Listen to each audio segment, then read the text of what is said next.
You are listening to the Effective Statistician Podcast, the weekly podcast with Alexander Schacht and Benjamin Piske, designed to help you reach your potential, lead great science, and serve patients without becoming overwhelmed by work. Today we are speaking about why and how to build your personal board of directors. A really nice interview with Heather. So stay tuned and now some music. So today is a lot about career advice, but this is not the only episode about career advice.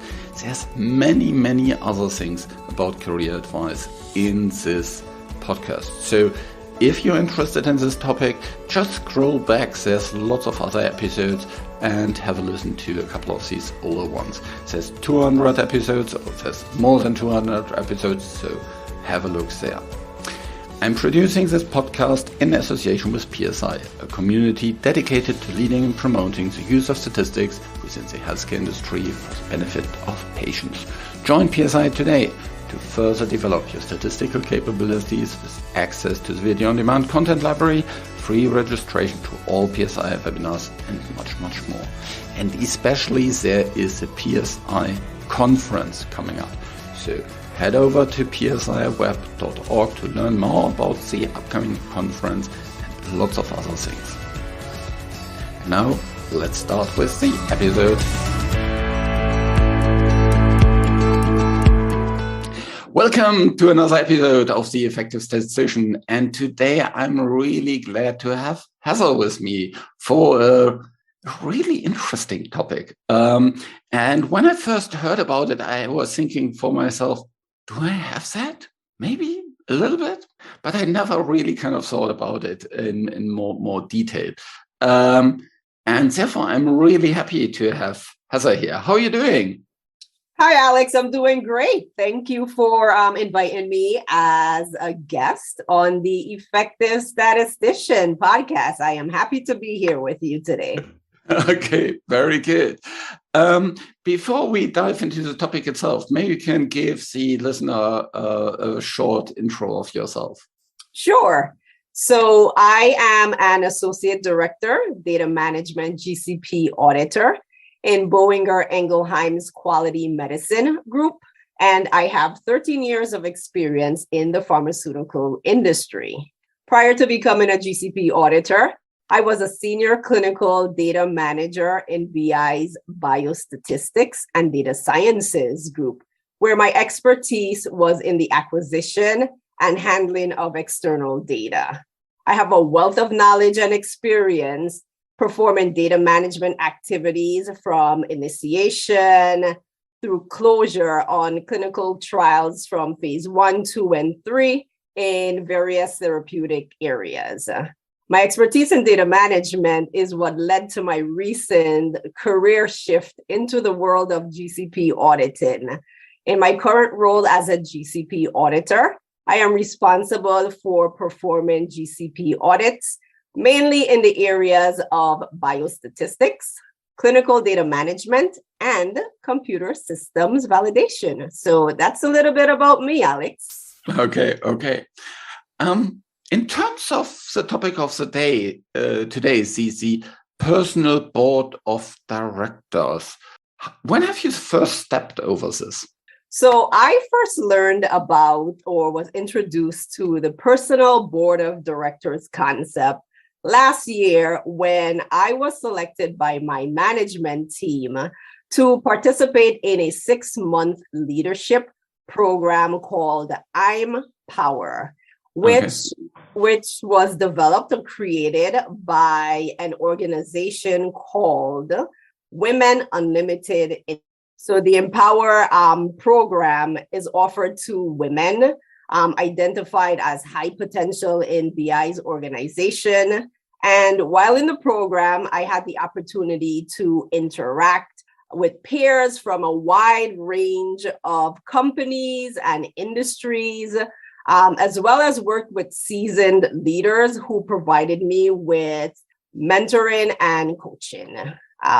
So the program also provided extremely beneficial leadership strategies However, the personal board of directors concept really resonated with me because it gave me a conceptual blueprint to follow in order to move my career in an upward trajectory. So the Women Unlimited Incorporated Leadership Program was invaluable to me. And I believe my recent career advancement is a direct correlation of my participation in the program. Okay, interesting. Yeah, that's great to hear that BI is investing in this one. So yeah, absolutely. Board of directors. When I hear about this, that kind of I think first in terms of there's a business, and there's this wide variety of kind of different people that come from all kind of different places, and can add other information to it. Do you then kind of see yourself kind of as a business, or how does it come to kind of this name for it? Well, I think everyone should see themselves as a business, right? They're an asset. Your career is your business. You're trying to grow your business. So I think when people hear board of directors as well as an individual, they think, oh, board of directors are only for people who are at this high level, right? In roles that are highly visible. So for example, directors, VPs, executives, right? But a board of directors, it's not only reserved for individuals in that role. To me, a board of directors is for anyone who's interested in advancing their career and development. They should invest in having a board of directors. So again, we are our own business and we have to promote our business. Our board gives us advice on really our career vision, goals, and how to go about achieving that. Okay, that's great. So it's career advice, these kind of things, complementary knowledge. What else can they provide us with? Board of directors, they're extremely beneficial. The benefits are of having a board of directors immense. Your board of directors can give you access to information, advice, ideas. They can also provide resources related to your career development and advancement. And very importantly, they can make you aware of or recommend you for open positions, right? Or position opportunities. Okay. So is that a board of directors mostly within your organizations then? No, it doesn't have to be within your organization, right? We're talking about a personal board of directors, right? And it's for advancement, right? So it's not only on a professional level, right? Mm-hmm. A board of directors can also assist you on a personal level as well, because I find, most of the insights that you or we find while we're working, we can also apply those insights into our personal life and really improve and enhance our personal lives as well. So it's not only strictly related to like a work environment, it's just really just all encompassing pretty much again, right? It's about your growth, your development, whether that's professional, whether that's on a personal level as well. Oh, that's good. So it could also include like more kind of the family things, health things, such personal financial things like these kind of things. Right. So it's anyone that can really see your vision and assist you in really achieving your vision, whatever that vision may be. Right now, we're speaking about the professional space, right? Yeah. So my board of directors, for example, it includes leaders within BI, my peers within BI as well. So my board is pretty diverse, right? Okay. It's not only leaders, right? We can have or managers, we can have peers as well, that can advise us on a peer-to-peer level, because sometimes, when we work with our colleagues, we have blinders on, right? And if we have a colleague who can say, okay, well, this is what I see. And, they can also help us along the way as well. So again, I think everyone should think about a board of directors as any individual that you trust, you respect, you can be psychologically safe with. Mm-hmm. Those individuals are pretty good candidates to be a part of your board. And probably also kind of complementary knowledge to yourself. Kind of, Right. If you're, don't know, a statistician, don't have only statisticians in there. Yeah.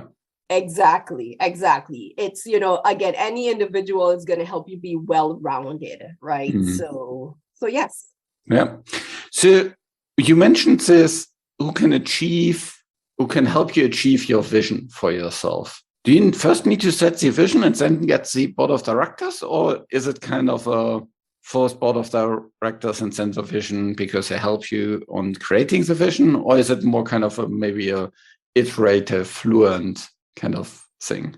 Well, I think overall it becomes fluid, but I think initially everyone should have a vision in mind, right? What's their career vision and what are their goals? How do they see themselves? Do you want to become a leader? Is that your vision, right? So once you identify what your vision is, then you can bring in your board members, right? And you can have me when I have my vision outlined for me. So where I meet with my board of directors each one-on-one on a monthly basis for about 25 minutes or so. It doesn't have to be an extremely long amount of time. During that meeting, we discuss where I am with my career vision and my goals.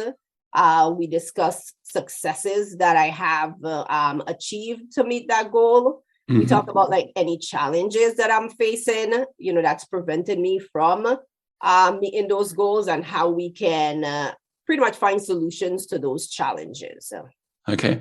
Do you have an example for that? For a challenge or for, career advice? Right. So as far as challenge I would say how I incorporated my board, an example of how I incorporated my board is recently I made a switch from data management into the GCP world of auditing. And that's when really I called on my board. So, I told my board, okay, this is my vision. I'm interested in moving towards leadership type roles. And I'm interested in shifting out of, again, data management. I'm moving into GCP to just get some more experience on that end. And my boards, after discussing with my board, I determined, okay, this move is a great move for me. I have a number of years of experience in data management. I would like to assume some additional responsibilities or experience to pretty much broaden my portfolio, my professional portfolio, which will assist me, in moving towards more of a leadership role because I have more experience. So after discussing with my board, I decided, okay, this move is in my best interest. So during my discussion with my board, my board member gave me advice on interview prep, also, subsequent compensation negotiations. So that's really where my board was just very helpful to me and my development and my growth. And again, my vision. No, that's cool. Yeah. In terms of your vision, how do you kind of think about it? Is this a 3, 5, 10-year vision, or how have you came up with your vision? Well, with my vision, I came up with my vision by saying, okay, ultimately, I would like to see myself in a leadership position. I try not to put numbers around my vision, but I do set goals. So I say, okay, if I've been in a role for X amount of years, I've gained this amount of experience, or what steps do I take to meet the next goal, right? Does that include any type of training that I need? does that mean more type of mentorship programs to attend or participate in? So those types of items that I use to really step through and meet that overall goal. Again, there is no timeline for me saying like 3-5 years. Again, the goal is I'd like to be at this leadership position, and I just look at the tools that I need to meet that goal, and then I'm somewhat strategic about things as well. So yeah, for me, it's similar. I've set up a couple of specific things in terms of what my vision for myself is, and across also different domains of my life. Yeah, so not just the professional domain, and have really kind of captured these more in pictures than in numbers. And it's more about who I want to become rather than which position I would like to fill, because positions come and go, change all the time. And also very often it's not so much about the specific position, but what type of person you become. And then, if, for example, you say, you want to become a leader, it's not necessarily, I want to be a leader in exactly this function in this location or whatsoever. It's a much more kind of vague thing, and then you can have more opportunities to actually achieve it by not restricting yourself too much there. However, it's specific enough so that you can have shorter term goals to move towards it. Like, okay, if I want to be there in a couple of years, then probably I need to have this experience. I need to have demonstrated these skill sets. I need to have these kind of people in my network. Yeah, such things. Would be great to work on such projects. Yeah, all these kind of more actionable and more concrete steps that help you to move towards the bigger long-term vision. Right, absolutely. That's great. In terms of a little bit specific steps, how do you find these board members? Are they already in your network, or do you need to discover them?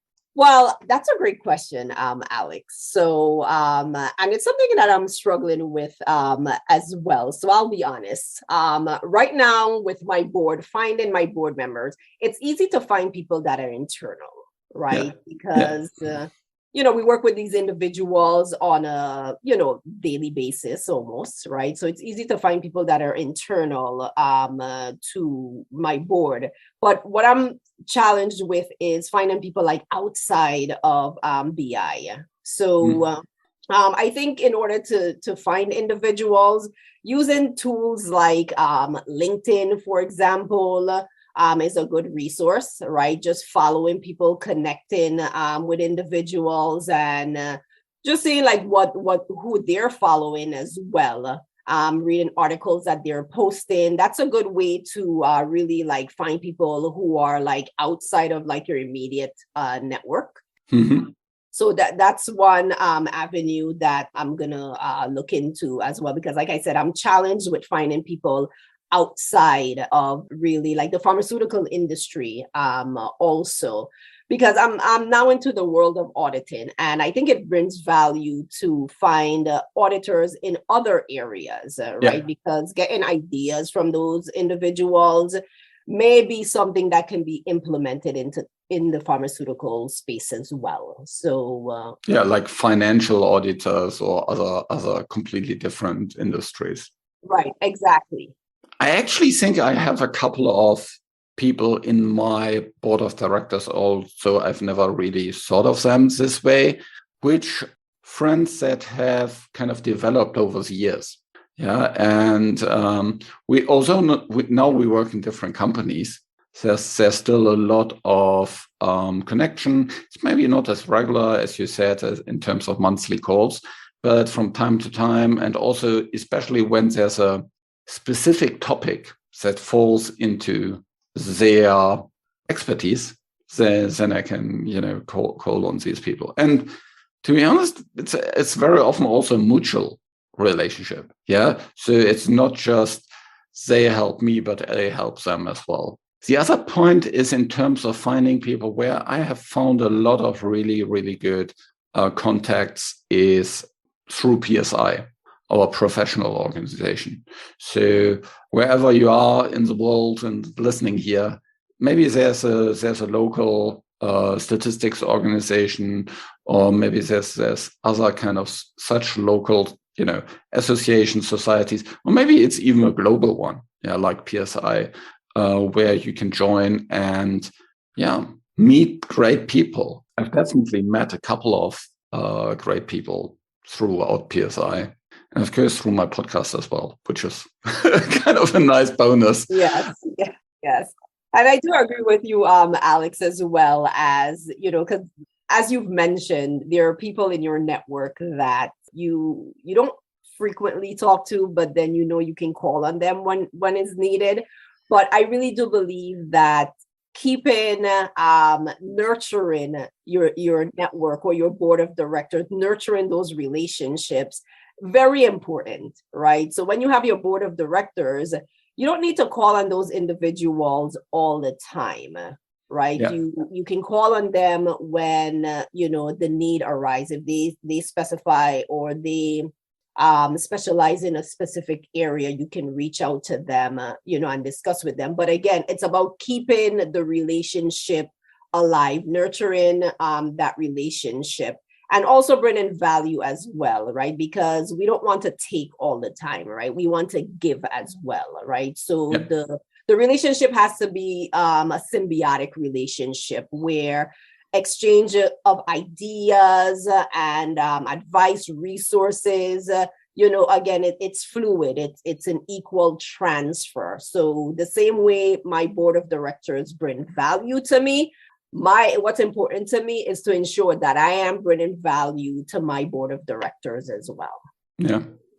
How is such a board member different from, let's say, a coach that you would have? I think the concept is pretty similar, quite honestly. We're just calling it something more fancy, board of directors rather than a coach. Because I also have, let's say, professional coaches, some of which I also pay because they do that for their business. And that's also quite helpful to have such people in your mind. There's one other thing that is maybe not so much of a board of directors where you can actually talk to, but there's these, what I would call virtual mentors, who are just very knowledgeable people outside that where you can listen to, where you can get ideas from, where you maybe also get kind of sometimes some tough love that you I'm primarily listen to them because I listen to these podcasts. And I can say that also helped me quite a lot. So for example, from a leadership perspective, I've listened for years to a podcast from Michael Hyatt and learned quite a lot about leadership from that in that regard. Right. Well, I think that's where when we talk about diversity of your board, right? I think that's where it comes into play, where you're not selecting just individuals who think like you, right? Yeah. You also have individuals on your board who challenge your thinking, right? Yeah. Who, like you said, gives you that tough love, in cases where it's needed as well, right? Because again, when we have people on our board who think differently from us, they bring a different perspective, right? They see things from a different lens, and it's something that we may not see ourselves, right? So again, that's why it's good to have a diverse board and just not individuals who think like you. Yeah, completely agree. And sometimes also these kind of coaching can sometimes be a little bit painful in the short term because you need to listen to these hard truths that you may not want to listen to. It's really, really helpful in the long term. Right. And so embracing this pain, like if you're going for a run and you kind of go for the stretch at the end and you push it, it's also painful, but that's where the growth comes from. I agree 100%. Unlike you, I'm not an avid runner. I do run, like you said, it's painful for me, but when I'm done, everything is just, I'm so glad I did it. I feel energized. So so like you said, sometimes there are growing pains, right? But then when we go through those growing pains, we come out on the end, more strengthened and more positive. So I do agree. Okay. Yeah. Awesome. Thanks so much for this really, really good discussion about the personal board of directors. We talked about how it can help you, how it can kind of help you to achieve your vision, how you can actually, come up with your vision also a little bit, and that it helps you to challenge you, to open doors, to be a sounding board for ideas, help you over challenges, and then having something that is, complementary to yourself and that fits with the goals you want to achieve. That's really great. Any final points that you want to make in terms of the board of directors? Any final recommendation for the listener? Yeah, so final recommendation for the listener is, again, remember, you do not have to be in a highly visible position in order to assemble your personal board of directors, right? So if you are interested in your career growth, development, and just ensure your career vision is reached, please assemble a board of directors. You'll be happy you did. Awesome. That's a really, really nice call to action. Thanks so much, Heather, and have a great time. All right, great. Thanks so much, Alex. It was, I really enjoyed my time speaking with you today. Take care. So, what will you do about your board of directors? I will sure make sure I have one that is really complete. I already have a couple of things, but I will further work on this. This show was created in association with PSI. Thanks to Rain, who helps with the show in the background, and thank you for listening. Reach your potential, lead great science, and serve patients. Just be an effective statistician.